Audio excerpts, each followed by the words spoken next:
Dish running into trouble, will take a tough three. Doesn't get it, the rebound, Cockburn tips it home. Jamaica fired up. That was Kofi Cockburn with a buzzer beater in his first game representing Team Jamaica. Now, the Jamaica men's national team is the hottest team in sports. But it wasn't always this way. The Jamrockers are on a quest to reach their first ever FIBA World Cup. And what seemed like a pipe dream is now coming to fruition. Here's how we got here. Last April, NBA champion and Miami Heat guard Norman Powell announced that he would be joining Team Jamaica, and that sparked further interest from other NBA players. That said, FIBA rules only allow one naturalized player per team, so Powell is the only NBA star who is suited up for the squad. And his presence was surely felt. In his first run with the team, Powell led them to a 2-0 start and helped them secure a spot in the next round of FIBA World Cup Qualification. For context, there are 16 teams in the Americas region fighting for just 7 spots in the 2027 World Cup. Drawn into Group B with the Bahamas, Canada, and Puerto Rico, Jamaica is the lowest ranked team. But even without Norman Powell, the Jamrockers stunned Puerto Rico with consecutive wins to surge to the top of the standings. Now, they are just 2 wins away from the final round of the Americas qualifiers. Results from the first round carry over to the second, so their 2 wins over Puerto Rico will continue to count towards their final standing. Every game matters, and Jamaica is expected to host the Bahamas on February 26th and Canada on March 1st. But there are hurdles. More on that later. Since Norman Powell wasn't with the squad in Puerto Rico, let's highlight some of the players who were. First up is Kentan Facey.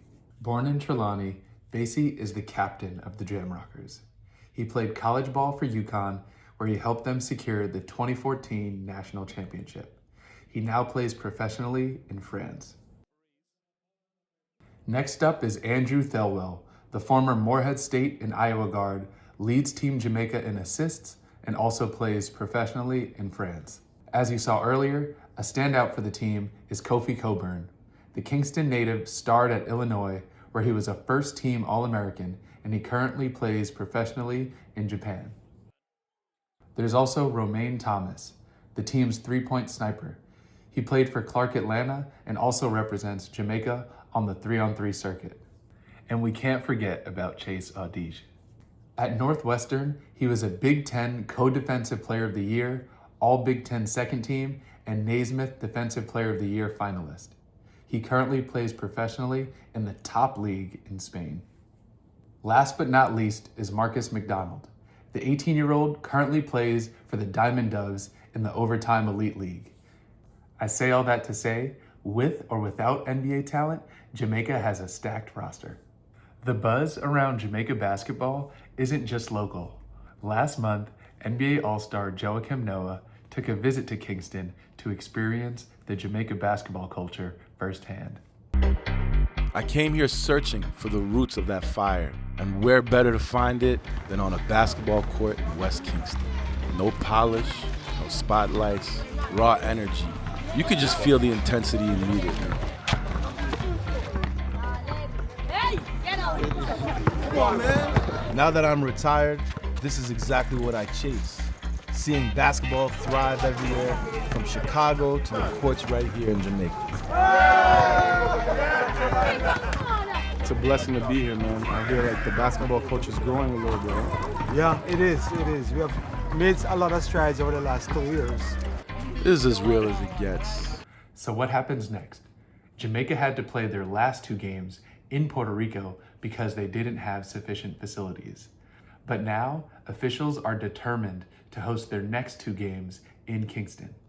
In fact, the Jamaica Basketball Association is currently seeking financial assistance from the business community so they can modernize the National Indoor Sports Center. The venue requires specific upgrades to the scoreboard and to the hoops to meet FIBA's international regulations. The biggest chunk of what from an equipment side, we need proper hoops.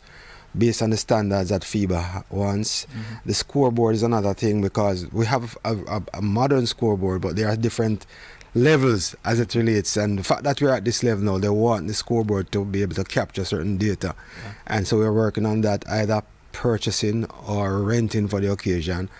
The total ask is $280,000 US. This would cover the cost for the 2 games, equipment, accommodations, and other operational costs. If they can secure the necessary resources and equipment before the February deadline, this could be a vital opportunity to growing the sport locally. And if they can't, Jamaica will have to forfeit their home court advantage yet again.